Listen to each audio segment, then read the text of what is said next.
Olá, seja bem-vindo e seja bem-vinda. A gente está iniciando agora e a gente vai conversar hoje sobre direitos autorais. Isso mesmo.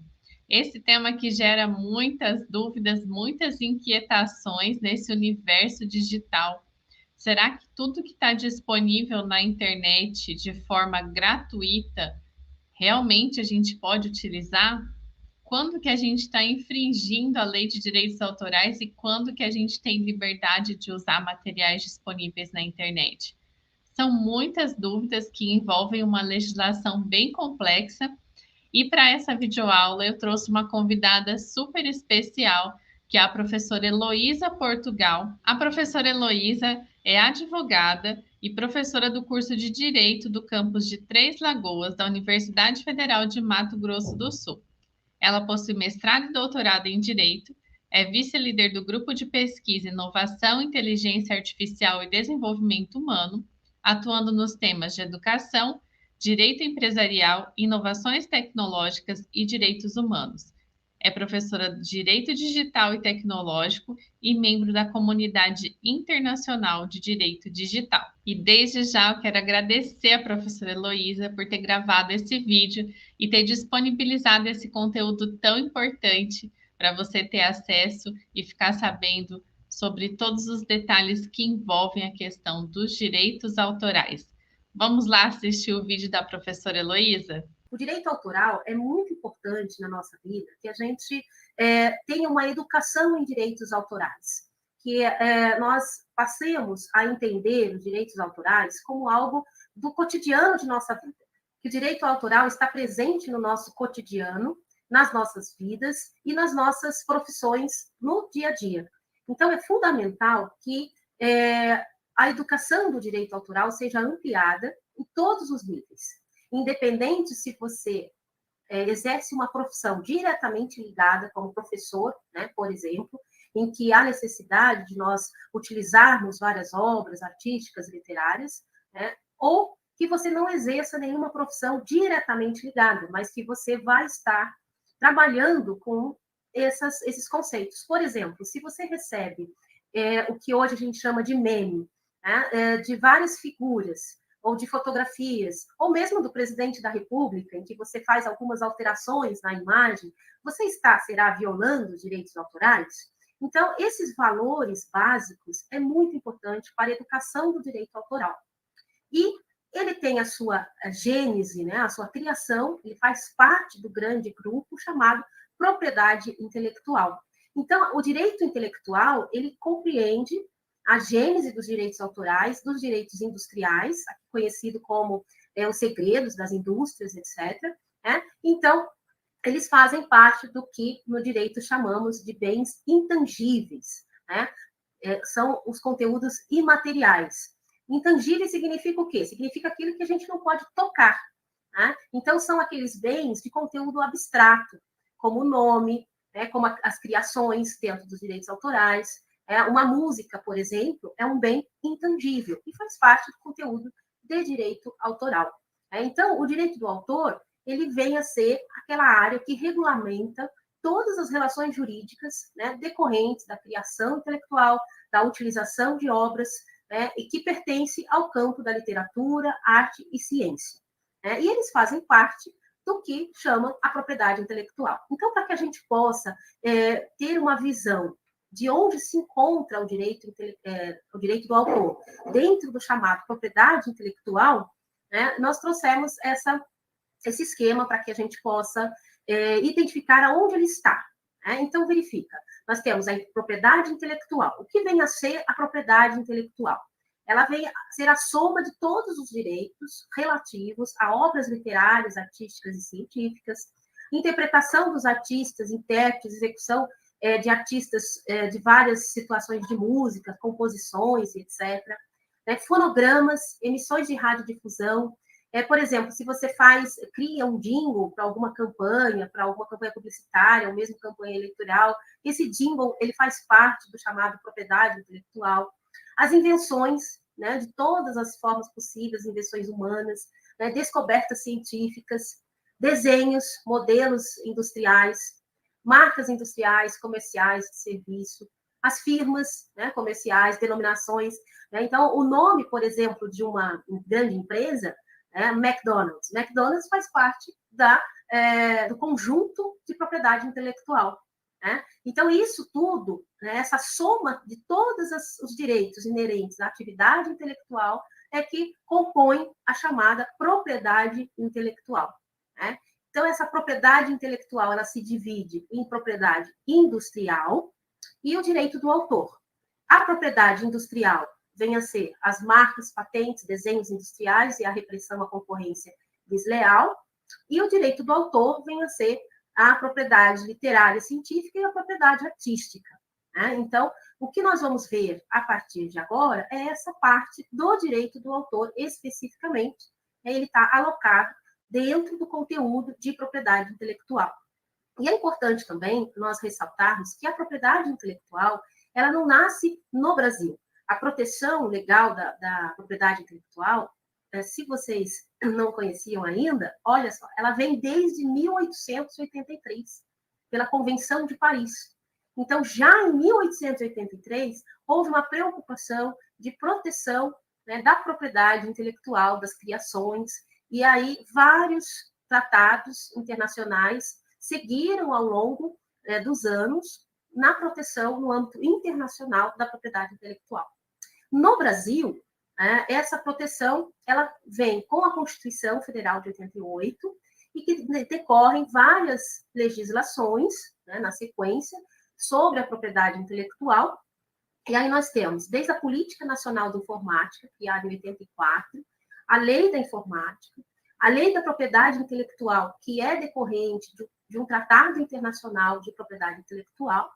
Ela é basicamente o tratado que o Brasil recepcionou no ano de 1998, e na sequência, no mesmo ano, foi feita a Lei de Direitos Autorais, que é a legislação que nós vamos estudar hoje, a Lei de Software, a Lei de Inovações. Então, a legislação de inovação ela é de 2004, que é muito importante também, né, para esse curso que vocês estão fazendo. Os crimes na internet, de 2012, o Marco Civil da Internet, de 2011, e a mais recente delas, a Lei Geral de Proteção de Dados, de 2018. Então, esse conjunto de legislação que está dentro do título Propriedade Intelectual. E nós vamos focar na Lei dos Direitos Autorais e uma pincelada na LGPD, a conhecida Lei de Proteção de Dados. Então, cabe a nós agora verificar o que são esses direitos autorais. Os direitos autorais têm como premissa, como pressuposto, proteger as criações expressas em obras literárias, musicais, científicas e artísticas. Né? E quando começam essa proteção? Desde o nascimento da obra. Isso é muito importante. E aí, quando que essa obra nasce? Né? Quando que se dá o nascimento de uma obra? No momento em que o autor colocou essa obra em um livro, em um CD, em um pendrive, um guardanapo de papel, ou divulgou à internet, a obra nasceu. Então, ela se dá com a primeira divulgação dessa obra, ou a primeira vez que essa obra é registrada em algum documento físico ou não. E esse registro não é necessariamente um registro no Instituto Nacional de Propriedade Intelectual. O registro que eu digo aqui é ela sair do campo das ideias. Então, o que os direitos autorais protegem é a partir do momento que ela deixou de ser uma ideia, uma concepção mental. Exteriorizou, na hora que o autor, entre aspas, pariu a ideia. Então, não abrange a proteção as ideias, os conceitos que estão no campo mental. Mas, a partir do momento que exteriorizou essa ideia, a obra nasceu. Então, a Lei Brasileira de Direitos Autorais, conhecida como LDA, ela regula os direitos autorais das obras intelectuais. Continuando, vamos olhar como que essa lei divide os direitos autorais e como se dá essa proteção. Ela divide em 3 categorias, os 3 momentos, vamos dizer assim, a legislação. Primeiro, ela traz o que são as obras intelectuais. Qual que é o âmbito de proteção da lei? São conteúdos científicos, literários e artísticos. E o que significa autorização prévia? Para que você precisa da autorização prévia e expressa? né? Aqui é importantíssimo, né, nós termos plena consciência de que não é aceito, para a luz da lei, uma autorização tácita, presumida. Como assim? Eu acho que ele me autorizou. Ou, com certeza ele autoriza. Essas situações não são concebidas pela lei. Precisa de uma autorização antecedente ao uso, né, e expressa. Né? Deve ter um documento ou uma manifestação da pessoa autorizando o uso. Que tipo de uso? Adaptação. Então, se você for adaptar alguma dessas obras, né, utilizar ela para alguma situação, né, e aí a gente entra nos memes. O que são os memes, se não uma adaptação daquela obra, né, daquela fotografia, por exemplo, para a expressão artística. Nossa, professora, então os memes violam direitos autorais? Dependendo da fotografia, dependendo da obra, sim, viola. E dependendo do tipo de licença que ela tem. Né? Então, você precisa de autorização expressa para adaptação de obras intelectuais. Dentro delas, as obras artísticas, por exemplo, fotografias. Né? Reprodução parcial ou integral. Se você vai usar no seu clipe, usar na sua aula, usar em qualquer mídia, por exemplo, um trecho de uma música, né, sem autorização do autor, você está fazendo uma reprodução parcial ou integral. Né? Por exemplo, quando você faz alguma criação, usa alguma música de fundo e essa criação, esse clipe, né, você traz para o YouTube. Aí o YouTube ele já vai verificar se tem ou não uma licença ali sendo violada ou algum direito autoral. E vai dar um recado para você, que você está utilizando algo no seu clipe que tem uma licença que você precisa de autorização. Porém, o YouTube não tira de circulação, ele dá o aviso para você. Ele vai tirar de circulação quando? Quando for para fins econômicos. Né? Se você fizer essa reprodução parcial ou integral no clipe, colocar no YouTube, receber um aviso, mas o seu uso não é econômico, não é tirado de circulação. Né? Nós vamos ver um pouquinho mais sobre isso ali na frente. Distribuição. Né? Então, você vai pegar uma música de alguém, vai pegar uma obra, um artigo científico, um livro, e vai distribuir esse livro. Vai tirar várias cópias e vai distribuir. Por exemplo, vamos voltar à questão de professor. Eu vou usar uma obra para os meus alunos. Então, eu tenho a obra em casa, eu posso tirar cópia dessa obra e distribuir para os meus alunos. A cópia integral, não pode, você não pode distribuir. E voltamos aqui à questão econômica.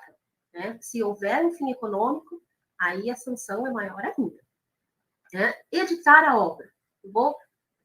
Achei um manuscrito, achei uma música inédita, eu quero levar para uma edição essa obra. Também não pode, sem autorização expressa. Eu quero traduzir, né? Pegar um texto em inglês, eu vou pegar um texto em chinês e vou traduzir para o Brasil e né, reproduzir também. Não pode, sem a expressa autorização. Né? E também incluir em produção audiovisual. Você também precisa da autorização. Então, eu vou utilizar um ambiente virtual de aprendizagem e vou colocar integralmente um filme. Posso? Não, não pode. Né? Sem autorização. Você pode citar e falar, por exemplo, para os alunos que eles assistam o vídeo. Olha, tem um vídeo tal, do autor tal, vocês assistam. Isso pode. Agora, você colocar a obra integralmente no seu ambiente, não pode. Sem autorização, não pode. Tá? E aí, nós temos a questão de como é formado os direitos autorais. Né? Os direitos autorais ele é composto por duas partes. A parte patrimonial, que são chamados os direitos patrimoniais, e os direitos morais, né? O que são cada um deles. Né? Nós temos a seguinte composição, né, dos direitos autorais e o que você pode fazer ou não fazer. Né? Primeiro, os direitos patrimoniais, eles vêm a ser a parte financeira. Né?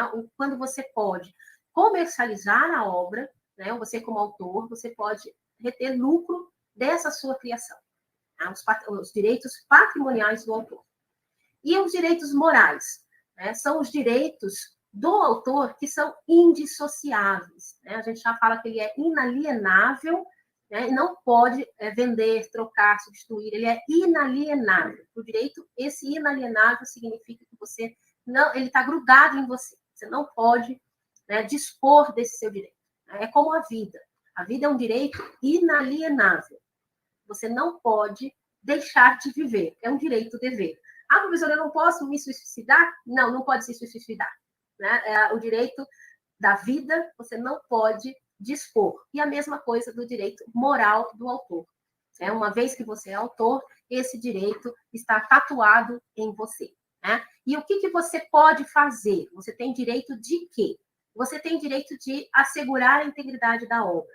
E quando a gente diz inalienável, a gente soma isso imprescritível. Né? O que significa?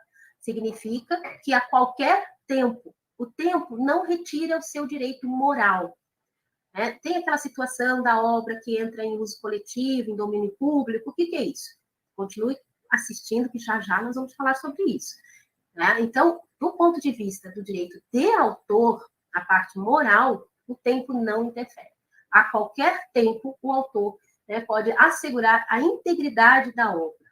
Né? A pessoa não pode fazer nenhuma modificação na obra, né, sem autorização do autor. Né? Reivindicar direitos, né, de autoria. Se em algum momento alguém utiliza a obra em alguma criação, em alguma outra situação, ele pode reivindicar que essa obra é dele. A gente viu pelo noticiário várias situações, né, principalmente de músicas, em que foram reivindicadas a autoria. Né? Ele pode também retirar de circulação, uma vez que identificou a autoria, o autor pode tirar aquela obra de circulação. Né? Pode modificar a obra sem precisar pedir autorização para ninguém, ele é o autor, então ele pode modificar a obra. Ter acesso a exemplar único e raro. Vamos supor que acabam todos os exemplares, onde tinha sido publicado de algum livro. Sobrou um. O autor pode reivindicar para si, sem custo. Ele é o dono da obra, então ele pode reivindicar para si aquela obra única e rara. Né? E conservar a obra inédita. Ele também pode, como autor, permanecer, não querer editar, não querer publicar. Ele colocou em algum papel, algum documento, como eu disse anteriormente, mas ele não quer publicar, ele quer continuar inédito, ele não quer que o público saiba. É direito dele, ele escreveu para si, né? Ele pode conservar a obra inédita. E como é feita a identificação do autor?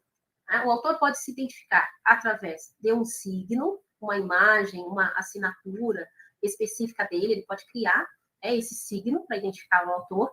Né? Como isso acontece? Por exemplo, os grafiteiros. Os grafiteiros, eles criam um símbolo que identifica que é aquele grafiteiro, que não necessariamente é uma assinatura. Ele pode criar uma imagem, fazer o grafite e acoplar aquela imagem dizendo que é daquele grafiteiro. Isso é muito comum nessa parte de grafite. Né? Identificação do autor pelo nome, que é muito comum em obras científicas. Né? Os autores se identificam com o próprio nome. Ou criar um pseudônimo, né? Um nome artístico, que é muito comum, né? Na área artística, nas obras de música, né? Nas obras literárias, as pessoas utilizam um pseudônimo para se identificar. Essas três formas são protegidas pela lei dos direitos autorais. Então, quanto dura essa transferência de direitos autorais, né? Se pode fazer a transferência. Então, os direitos patrimoniais podem ser transferidos. Né? Os direitos patrimoniais, como nós dissemos ali no slide anterior, ele pode utilizar, fluir, dispor da obra, né? E ter vantagens econômicas da exploração dessa obra. Até quando? Quanto tempo ele pode fazer isso? Tá?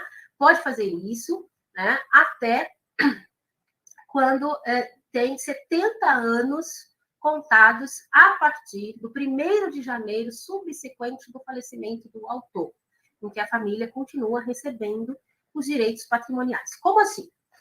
Vamos supor que a nossa Daiane é uma artista famosésima, e ela vem a falecer no dia 30 de dezembro desse ano. Quando que começa a contar os 70 anos? No dia 1º de janeiro de 2023, depois de 70 anos, é que cai em domínio público, ou seja, a obra não pode mais ser cobrada pelo uso da obra, mas o direito moral do autor permanece. Isso é muito importante. Cair em domínio público significa, né, cessar os direitos patrimoniais, mas os direitos morais, o direito de autoria, como nós dissemos ali, é inalienável e imprescritível. São 70 anos para domínio público dos direitos patrimoniais. Tá? Então, reforçando, os direitos morais, ele pode reivindicar a qualquer tempo a autoria da obra, ter seu nome, pseudônimo ou sinal convencional indicado ou anunciado na exploração da obra. Né? São direitos inalienáveis e irrenunciáveis. Você não pode, né, renunciar, dizer que não quer mais esse direito. Né? Você criou, o filho é seu. Né? Você não pode mais dizer que o filho não é seu. Ok? Isso com relação à transferência e à duração dos direitos autorais. Muito bem. E como fica isso com relação à internet? Né? Como fica toda essa situação envolvendo a internet? A internet, ela vem trazer uma falsa ideia de que tudo é de todo mundo. Né? É muito importante nós fazermos alguma diferenciação do ponto de vista jurídico do que vem a ser a internet. Né? Do ponto de vista jurídico, a internet ela é um meio de comunicação. Ela não é um lugar.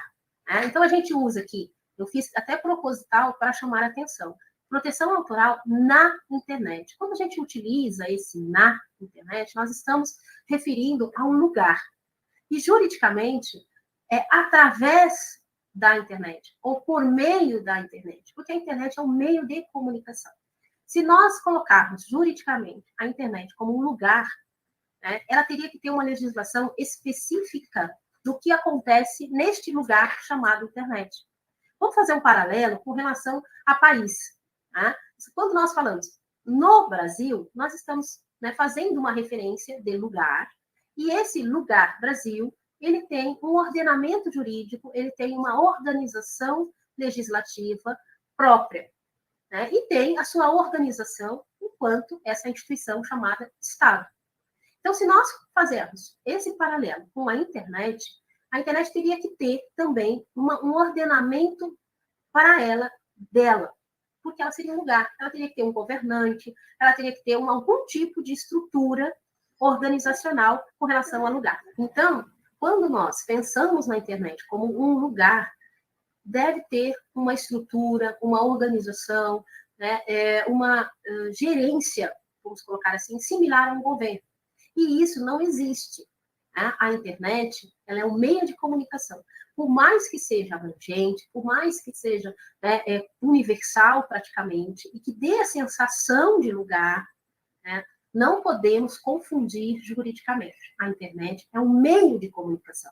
Por isso, os textos, sons, imagens, né, a base de dados, os softwares, são considerados multimídia, né, porque são mídias de multiformas utilizadas nesse meio de comunicação chamado internet. Tá? E aí nós entramos um pouquinho no que é importante com relação ao direito do autor e à internet. Né? Como a internet afeta a questão do direito de autor. Primeiro, a desmaterialização do suporte físico. As obras digitais, costumamos usar um termo chamado assim, elas são voláteis. Como assim voláteis? Tá? As criações digitais, os textos, blogs, que a gente coloca no online, ela tem uma projeção e o tempo de vida muito rápido. Né? Porque o tempo e a velocidade das informações online, elas são muito, muito rápidas. Né? Acontecem em uma velocidade muito grande. Então, ela tem essa volatilidade. Quando a gente tem uma obra física, né, em que, por exemplo, um livro, ele vem para o mundo físico, ele tem uma perenidade maior. E aí você tem o que, para o direito, é muito importante, a chamada condição de prova. Então, como o autor vai dizer que aquela obra é dele originalmente? Então, se ele tem um livro físico, por exemplo, a data da impressão do livro é inquestionável. A data de depósito na edição, do registro no ISBN, registro da Biblioteca Nacional, registro no INPE. Então, você tem uma materialização.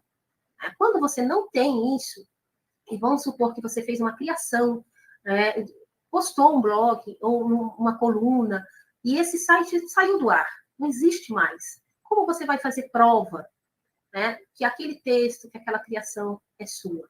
Então, ele afeta, primeiramente, na situação de identificação da autoria, quando ele está exclusivamente no mundo abstrato, no mundo virtual. E é onde a gente dá alguns conselhos para quem tem a sua produção exclusivamente, né, no mundo virtual. Se você fizer um post num blog, quando você fizer alguma criação online, guarde uma cópia consigo, né, coloque a data que você mandou, o site que você enviou, faz um registro próprio, né, das situações de publicação, de divulgação daquela obra. Né? Assim, vai ser possível você fazer prova.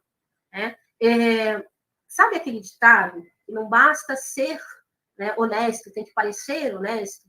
Uma grande dificuldade que a internet trouxe para o direito é o mundo das provas. Né? O direito, ele, por mais que a gente possa saber que alguma coisa aconteceu, né? Eu sei que determinada pessoa é o autor daquela obra, mas você tem provas disso? Você consegue demonstrar isso para a terceira pessoa? Né? Então, o mundo das provas é o grande desafio no direito. Por isso que dá a sensação de injustiça. Né? Determinada pessoa foi inocentada, porque não havia provas. Né? Então, isso é muito importante. No processo, na relação jurídica, o que você não consegue provar, se você não consegue demonstrar aquele fato, aquela situação, aquilo não existiu para o mundo do processo, né? Para o mundo do direito nesse sentido. Então, é muito importante esse impacto, né, que a internet fez para o direito do autor, quando há a desmaterialização, né, principalmente essa situação. O segundo impacto, nós temos a questão do fluxo tradicional da distribuição.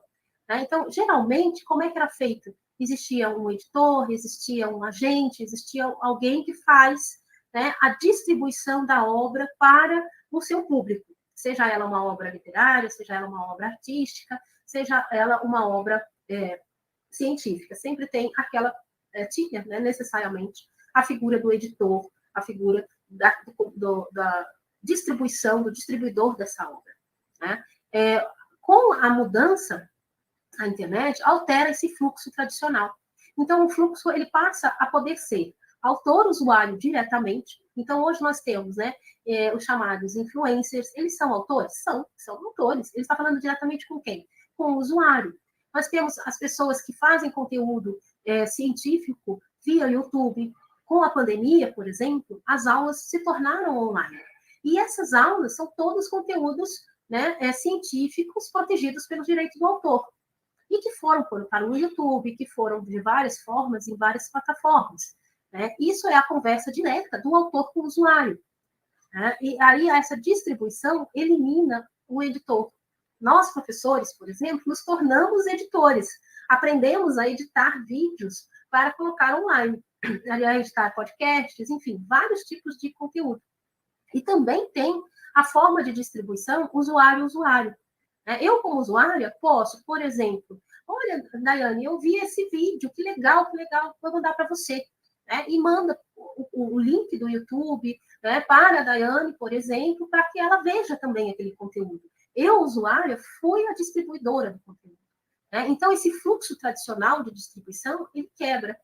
E quebra literalmente, né? As editoras hoje passam por um momento, principalmente que são distribuidores, né? Passam por um momento comercial bastante difícil, né? Porque o primeiro impacto disso é essa ampla difusão da distribuição via internet. Tá? Então, ela facilita a reprodução e a modificação de obras, porque não há um controle. Né? Eu posso editar um vídeo, editar uma palestra online, tirar um trecho dessa palestra, ou tirar um conteúdo, né? Que ninguém nos escute, mas existem sites que você pode colocar um vídeo e ele traduz aquilo tudo em texto. Né? E aí ele cria um texto da fala do autor ali naquele vídeo, por inteligência artificial. Então, ele transforma em texto. E com isso, você pode modificar a obra. Né? Aquele texto criado a partir, né, da decupagem do vídeo, ele é do autor do vídeo? Ele é do autor do vídeo. E qual o controle desse texto? Você, né, reproduzir parte dele, sem citar, sem fazer menção ao autor. Então, a facilidade da reprodução e da modificação é um dos principais digamos assim, problemas trazidos pela internet. Se, de um lado, os autores ganharam um fluxo de distribuição enorme, né, de ficarem muito conhecidos, do que o mundo físico era muito mais difícil, né? Por exemplo, né, a título de exemplificação, nós tivemos uma situação de fazer uma coletânea de um livro com pessoas da Espanha, de Portugal, aqui do Brasil, fizemos o livro, a editora com o registro nos Estados Unidos pela Amazon, e ele foi todo distribuído online, criado na forma de um e-book, num custo infinitamente menor. Então, o grande impacto da internet é que não se fala mais em moléculas e átomos, né? Como assim, a materialidade. A internet, ela traz a conversa aqui, o fluxo, em bits. Né? Então, o que antes tinha um custo de logística muito grande, de você distribuir uma obra, hoje, com um clique, você distribui ela para o mundo inteiro, não só para o Brasil inteiro. Né? Então, isso tem ganhos, né? E também tem perdas. Né? E isso traz o último aqui impacto do Estado, que são os novos valores na circulação das obras, né? Intelectual. Que tipo de valores? Não só valores econômicos, né? Mas o próprio valor da obra. Hoje, você ser um bom autor, um bom comunicador, está muito vinculado à quantidade de seguidores que você tem, à quantidade de likes que você recebe, né? A comentários positivos que tem, né, na sua obra, etc. E muitas vezes isso não tem relação com o conteúdo que você está trazendo. Existem pessoas mais comunicativas do que outras, e isso interfere diretamente, por exemplo, em palestras. Às vezes, o conteúdo de uma palestra, de uma pessoa não muito comunicativa, ela é muito maior, muito melhor, de uma melhor qualidade do que uma palestra de uma pessoa mais comunicativa. Não estou dizendo que isso é regra. Só um exemplo, né, em que essa pessoa não muito comunicativa vai ter uma perda, entre aspas, de seguidores, de valor na sua obra. E ela vai ter um valor de mercado diferenciado, muitas vezes mitigado, porque ele não é uma boa, né, essa pessoa não é uma boa comunicadora nesse sentido, ela não tem likes, ela não tem seguidores. Né? Então, a internet tem esse impacto na vida do autor. Por outro lado, nós temos vários artistas, né, que fizeram a sua própria divulgação, sem precisar, né, de editores, sem precisar de gravadoras, e são produtores autônomos que conseguem uma projeção e um valor de mercado muito grande que antes não conseguiam. Eles não conseguiam acesso à divulgação da sua obra artística nos meios tradicionais, por ser um mercado fechado, várias situações que a gente conhece. Então, os impactos da internet, eles vão desde a situação, né, da desmaterialização até a situação de circulação dessas obras, e isso coloca, ao mesmo tempo, em risco o direito do autor, né, fazendo com que tenha a falsa impressão que tudo é de todo mundo, né, porque está circulando facilmente, e, ao mesmo tempo, um ganho, né, de reconhecimento, um ganho de circulação a nível, muitas vezes, mundial. Para fechar esse raciocínio, dou um exemplo para vocês de uma situação que aconteceu comigo, né, bastante interessante. Eu fui fazer uma palestra na Áustria, fui sozinha, né, e não contratei agência, só fiz diretamente com hotel, etc. E eu só falava inglês, mais ou menos, né? Alemão, austríaco, né? Eu não sei. Se tiver algum austríaco, alemão nos escutando, vocês me perdoem, mas essa língua, não sei. Uma língua só feita de consoantes, não sei como vocês conseguem pronunciar essas palavras. Né? Eu cheguei no aeroporto, me sentia legítima, analfabeta, só tinha consoante na minha frente. Graças a Deus, tinha um inglês ali, né, como legenda. Entrei no táxi para ir até o hotel. A hora que eu entro no táxi, a primeira música que eu escuto no rádio do taxista, que era um rádio online, era Michel Teló. Então, veja, sem qualquer situação de ida direta de Michel Teló à Áustria para lançar a sua música, né? Porque naquela época ele nunca tinha ido lá em termos de lançamento de obra, né, artística, no rádio na Áustria, estava tocando a música de Michel Teló. E ele era conhecido na Áustria. Então, isso é a força de distribuição da internet quando se fala em direito de autor. Só que, ao mesmo tempo, né, quando a gente fala do direito patrimonial do autor, como isso afeta, né, a questão de circulação sem a reprodução e, enfim, né, usos comerciais sem autorização do autor. Então, fica um ponto para reflexão até que ponto é bom ou ruim. Ok? Então, continuando, o que nós vamos ver? Que esses direitos autorais, ele tem uma parte em que é possível você citar, utilizar, sem necessidade da expressa autorização. Por exemplo, se você vai fazer uma citação para fins de estudo de uma obra, você pode usar pequenas passagens da obra, né, suficiente para cumprir o seu objetivo, seguindo as normas da ABNT. Recentemente, eu tive um aluno de TCC que ele fez uma citação de 3 páginas, né, e falou para mim, professor, eu citei o autor. Né?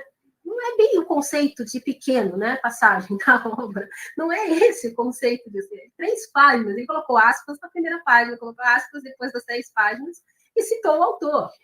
Pronto, professora, né? Tenho permissão de uso. Não é bem assim, não é bem assim. Então, pequenas passagens conforme as normas da ABNT. Você pode fazer, né, sob alcunha de citação. E quando se trata de pequeno trecho, né, a reprodução de pequeno trecho da obra, exceto obras de arte plástica, né? Por que exceto obras de arte plástica? Como é que você vai pegar um pequeno trecho de um quadro? Né? Você vai tirar um pequeno trecho de um quadro, você vai pegar um pequeno trecho, né, de uma escultura, né? É um pouco complicado. Então, porque também existe um conceito chamado no direito, né, dos bens fungíveis e infungíveis, né, bens divisíveis e indivisíveis. No direito, nós temos a questão dos chamados bens fungíveis e infungíveis, né, e bens divisíveis e indivisíveis. Para o direito do autor, nós temos esse conceito da fungibilidade muito importante. O que é isso? São chamados bens que podem ser substituíveis. Então, se eu vou à feira, por exemplo, e peço 1 quilo de batata, eu preciso personalizar, vou colocar entre aspas, né? Personalizar o que são as batatas ou quais batatas. Por mais que eu escolha ali as batatas, é 1 quilo de batata. Né? Elas são substituíveis. Né? Se eu tiver um pequeno acidente, quebrar a sacola e as batatas caírem todas na rua, eu posso voltar lá e pegar outro quilo de batata. Né? O valor do bem é o mesmo e o bem é praticamente o mesmo. Então, isso é ser fungível. Não fungível ou infungíveis são aqueles bens que não podem ser trocados por outro sem perder, né, o seu conteúdo, a sua essência. E aqui estão os direitos do autor. Né? As obras protegidas pelos direitos do autor, elas são infungíveis. Né? Elas não podem ser trocadas por outro. Então, primeira situação que nós temos que pensar aqui com relação aos direitos do autor e o tipo de bem que é isso. E a segunda é a questão da divisibilidade. Né? São bens, alguns podem ser divisíveis sem perder o seu conceito de bem. Então, se eu tirar uma batata, novamente, vamos pensar na batata. Cortar a batata ao meio, ela continua sendo batata? Continua. Ela não perdeu a sua essência de batata. É um pedaço de batata, mas ela continua sendo uma batata. Agora, se eu pegar um carro e cortar o carro ao meio, eu vou ter 2 partes de carro? Não. Eu vou ter sucata. Vou ter outra coisa, mas não carro. A essência de carro perdeu. Né? Por exemplo, um anel. Se eu cortar um anel ao meio, eu vou continuar tendo anel? Não. Né? E assim as obras plásticas. Se eu tiver uma parte da obra plástica, ela continua sendo uma obra plástica? Não, ela perdeu a sua essência. Vamos fazer uma nota de rodapé mental. Mas e se eu pegar um pedaço de uma foto de uma obra plástica para fins educacionais, por exemplo? Aí você não está partindo a obra, né? Você está utilizando uma imagem da obra para fins didáticos, para outros fins, enfim. Aí você não está... É outro conteúdo, né? É uma fotografia da obra plástica, não a obra plástica. Okay? Então, aí você pode utilizar partes em razão dessa situação da fotografia. Ok? Então, pequenos trechos, quando são obras divisíveis, você pode utilizar pequenos trechos para, né, sem necessidade de autorização expressa, desde que você cite o autor. Né? Continuando, qual outro tipo de autorização que você tem? Quando ela cai no domínio público, né? Cujo o domínio patrimonial já expirou, porém, deve observar o direito moral do autor. Então, aquilo que a gente falou ali atrás, né, com relação aos 70 anos, né, das obras das pessoas que faleceram e após 70 anos do seu falecimento, caiu em domínio público. Ou seja, expirou o domínio patrimonial. Novamente, o direito moral do autor não expira, ele é eterno. Ok? Muito bem. Além disso, nós temos algumas hipóteses dos direitos autorais via internet. Visualização em tela. Então, isso que nós estamos fazendo aqui. Eu preciso pedir autorização se eu for mostrar, por exemplo, eu quero mostrar uma música, eu quero mostrar em tela, ao vivo, na projeção, né? Eu posso fazer isso? Pode. Preciso de autorização do autor para fazer isso? Não. Preciso citar o autor? Com certeza. Né? Então, você precisa identificar quem é o autor, mas você pode fazer a visualização em tela. Hipótese 2, né? A reprodução total e parcial com referência. Aí segue a situação, né, das hipóteses anteriores, também com relação à citação. Né? Reprodução externa do material por download no computador do usuário. Eu posso fazer? Posso. Eu não vou compartilhar com ninguém. Eu posso fazer download de um material que está disponível para download para o meu uso? Pode. Existem situações, por exemplo, de livros, em que você compra um e-book, em que você pode, né, fazer o download desse material. O que você não pode é explorar esse material para fins comerciais. O seu computador, o computador do usuário, você pode utilizar, certo? Existe a quarta hipótese, que é a reprodução externa através da impressão do material em um ou mais exemplares. Essa quarta hipótese, ela é muito questionada, porque, de maneira geral, você não pode fazer a reprodução impressa do material, porque isso é considerado plágio. Porém, né, existem situações em que o material só existe online, e aí você vai utilizar para fins didáticos, para fins não econômicos e para situações de pessoas que não têm acesso à internet. Então, nesses casos, os tribunais têm considerado que não é violação do direito do autor, desde que citou o autor. Né? Essa quarta hipótese, ela veio muito com a pandemia, em que os professores, em razão da acessibilidade online, passaram a imprimir e reproduzir obras para os seus alunos. Alguns professores foram questionados com relação ao direito de autor, né, essa questão da reprodução. Então, os tribunais têm entendido nessa situação, se essa reprodução impressa foi feita para atender a questão, né, para suprimir a deficiência de acessibilidade em razão das aulas online, não foram considerados plágios, não foram consideradas reproduções não autorizadas. A questão é, de agora para frente, num período pós-pandêmico, né, isso pode continuar acontecendo? Então, a princípio, não pode continuar acontecendo. Nesse sentido, quando nós falamos em impressão para suprimir deficiências de acessibilidade, então os tribunais têm aceito para que não haja a necessidade de prévia autorização do autor. Porém, agora, no período pós-pandêmico, é bem provável que isso não seja mais possível. Então, temos que ressaltar isso. Essa autorização, esse reconhecimento pelos tribunais de desnecessidade de autorização dos autores, né, da expressa autorização dos autores, ela foi momentânea. Okay? Muito importante isso. Seguindo, nós temos que agora verificar, né, o que é e qual é a diferença entre copyright e direito do autor. Eles não são necessariamente a mesma coisa. Tá?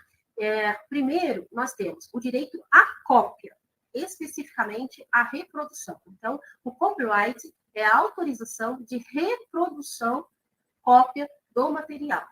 Né? O direito de autor é muito maior, no sentido de que o foco está na pessoa, do autor, né? Em que a obra é uma prerrogativa patrimonial do autor e ele é que pode exercer e autorizar esses direitos. Okay? Então, se o autor coloca na sua obra, né, possibilidade de copyright, ele está antecedentemente já autorizando a cópia, exclusivamente copiar e reproduzir a obra sem modificar.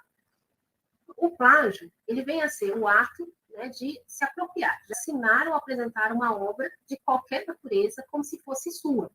Então, por exemplo, se eu utilizo um texto de um outro autor, coloco no meu texto e não faço referência nenhuma daquele autor original, eu estou cometendo plágio, mesmo que fosse uma parte do material. O plágio não precisa ser integral, né? Eu copiei integralmente a obra. Mesmo que eu utilize parte da obra e não faça referência, não coloque os créditos do autor original, eu estou cometendo plágio. Né? Então, é o ato de apropriar-se indevidamente da obra intelectual de outra pessoa. assumindo como se minha fosse. Tá? E aí nós temos a questão também dos direitos de imagem. E aqui entra um ponto muito importante referente à LGPD, que eu falei para vocês lá no comecinho da nossa conversa.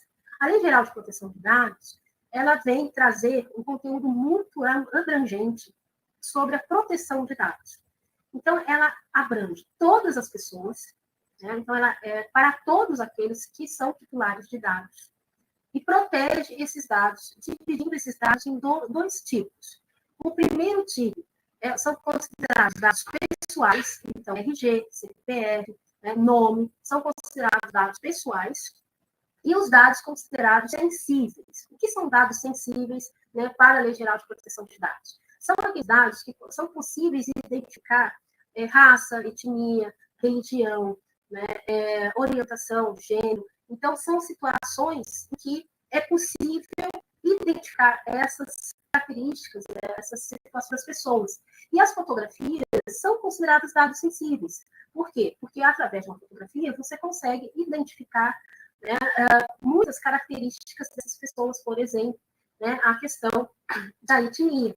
E como a etnia, as questões de gênero, né, a religião, elas são passíveis de serem objeto de crimes de discriminação, a LGPD colocou como dados sensíveis. Então, a divulgação, o compartilhamento dessas imagens sem consentimento do titular, além de ferir o direito de imagem do autor, você está ferindo também, né, a questão do compartilhamento de dados da LGPD. Ponto importante, né, que nós estamos dizendo é que a LGPD, a Lei Geral da Proteção de Dados, vem casada com a Lei dos Direitos Autorais. Por quê? Porque, de um lado, a Lei dos Direitos Autorais foca o ser humano, foca o sujeito, o autor, né, em que o que o autor pode fazer, o que as pessoas podem ou não fazer daquela produção. Enquanto que a LGPD, ela foca quem? Os dados. Né? Ela protege os dados, independente de quem é o autor desses dados. Então, temos que ter muito cuidado com o compartilhamento de imagens, com a utilização de fotografias, também em razão da LGPD, que vem a partir de 2020, né? Ela foi publicada em 2018, entrou em vigência em 2020 e vem mudar essa cultura, né, de compartilhamento, de utilização de dados, sem o consentimento do titular dos dados. Então, fica a dica que fotografias são considerados dados sensíveis, certo? E aí, o que nós temos aqui? O que é o uso ilícito ou não autorizado? Nós vimos quais são as permissões, né? Tirando aquelas permissões, que é citar parte do trecho, citações pequenas, trechos e domínio público, tirou aquilo, nós estamos dentro do não autorizado, que vem nos artigos 102 e 110 da legislação. E o que pode acontecer? Pode ter apreensão do material, suspensão da divulgação, pagamento de indenização e multa ao autor e até destruição de todo o material relativo àquela obra. Então, com relação ao plágio, por exemplo, a pena de quem faz plágio de uma obra é de detenção de 3 meses a 1 ano. E isso é muito importante para os nossos alunos, por exemplo, de trabalho de conclusão de curso. E se for ainda comprovado o lucro, né, essa pena ela pode subir para 2 a 4 anos de detenção, além da multa. Então, é bastante importante fazermos um uso adequado, né, das obras e as referências. Então, vamos ver algumas situações, né, de utilização correta ou não correta. Né? Vamos aqui um primeiro caso. Eu sou fã de Machado de Assis. E Machado de Assis já está com mais de 70 anos, que faleceu, né? Já está com 100 anos do seu falecimento, e por isso está em domínio público. Né? E eu quero criar uma página na internet para que as pessoas possam baixar as obras desse escritor, pagando apenas R$1. Está correto isso? Né? Está dentro do domínio público?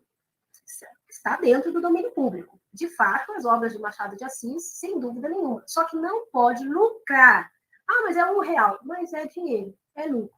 Né? Você não tem o direito patrimonial das obras. Pode haver uma circulação gratuita, você pode fazer a página para baixar os livros, né? Porém, se você está cobrando, você está criando uma obra derivada de cunho patrimonial. E isso você não pode fazer, ok? Então, você pode até criar um site para download gratuito, como fã de Machado de Assis. Ok? Uma outra hipótese. Eu sou professora de história. Adoro fazer videoaulas, conteúdos, etc. Nos meus vídeos, eu coloquei uma música de fundo da Nona Sinfonia de Beethoven, por exemplo, né? Gravada, né, pela orquestra de Paris, por exemplo, né? E mais ou menos datado de 2011, essa versão, por exemplo. Beethoven é domínio público? Beethoven é domínio público. Mas essa gravação é domínio público? Né?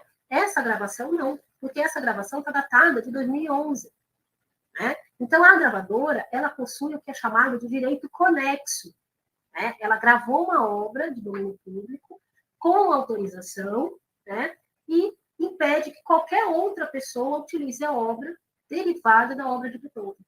Então, a gente tem que tomar muito cuidado, principalmente com essas obras clássicas, né? Os clássicos da literatura, os clássicos, né, de maneira geral, de músicas e tal.